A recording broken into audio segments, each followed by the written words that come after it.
Then we've got Abrams 99 on the line. Mike, he says, do you feel like this 2022 recruiting cycle is more quantity over quality or vice versa? I feel like some of the guys in the 22 cycle won't have much of an impact. I don't know if he's talking about Oregon specifically or the overall classes down. I'm going to take it as he's talking about Oregon specifically because maybe we don't have the average recruit ranking that we had last year. But if you don't think some of these guys are going to have an impact, that's just wrong. Like, especially the guys who haven't committed yet, even especially guys like Kelvin Banks who are committed, Dave Yulee who are committed. A lot of these guys, and we don't actually have a lot of space, so it can't be a quantity over quality class. We're at limited spots. We can't take a full class this year, so we're being a little more selective with who we're taking. I know we have a lot of I know we have a lot of guys at certain positions like receiver and tackle, but I mean, Kelvin Banks is a 5-star tackle. Dave Yulee, a 4-star guard. Like, these guys are going to contribute, especially when you have guys going off to the NFL after 3 years. If you're producing like you want to, if we're producing like we want to, there are going to be guys going to the NFL in 3 years, maybe 2 years after a red shirt, or maybe they transfer in NFL. Whatever the case may be, we're going to have to continuously replace these guys. And then don't forget, you have that red shirt year. So if you want to develop a guy, and in regards to your comment about like Michael Wooten was being pursued by almost every big school there is. Michael Wooten may be a 3-star, but Michael Wooten was being pursued by Texas. He was being pursued by Oregon. Obviously, he ended up at Oregon. He was being pursued by Texas A&M. He was being pursued by Arizona State. He was being pursued by a lot of teams to play tackle.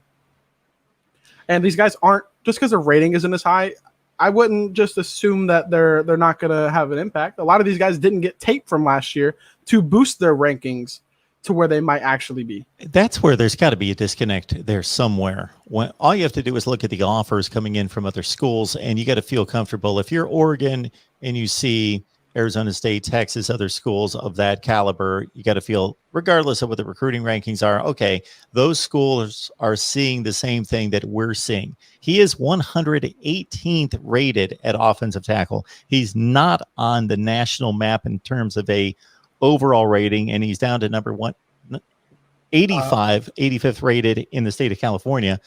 So yeah, the rankings don't look good, but even the comments from Huffman said he expects him to get a 4th star real soon and take a massive jump in the rankings.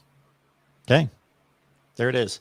I think the rankings, because of the pandemic, mean a little bit less right now than they do in a typical year because they're updating a lot of it right now. Typically, I know you said you might have got too hung up on stars. I don't think you really can get too hung up on stars. There was a statistic that I think I saw from Pick 6 previews that he pulled from somewhere else as well, that 53% of 5 stars are drafted, 20% of 4 stars are drafted, 6% of 3 stars, and 2% of 2 stars. There's a whole lot more of the 2, 3, and 4 stars, but 53% of 5 stars getting drafted oftentimes means they were really good in college. Anybody who gets drafted was really good in college. So these guys are going to produce if they're rated highly, but don't be too overly concerned if a guy isn't rated highly. Yes, the scouting is not scientific. It's not a science. It's an art, but there is some science to it, and the recruiting rankings are extremely accurate. Are they perfect? Nowhere close to perfect. Accurate, yes. Yeah, you look at the percentages. Sometimes I'll see something where somebody's going to list the overall numbers and say that there is this many 5 stars in the NFL and this many 4 stars. You can't do it like that. There are only 35 or 45 stars in every class. So there can only be so many 2 stars. The percentage of them, it's yes. You just I was a 2-star. Like, everybody's a 2-star at least. Look at that. Everyone could get 2 stars. What position did you play, Mike? Defensive end and tight end. Okay. In Florida. Oregon, Florida, and Indiana.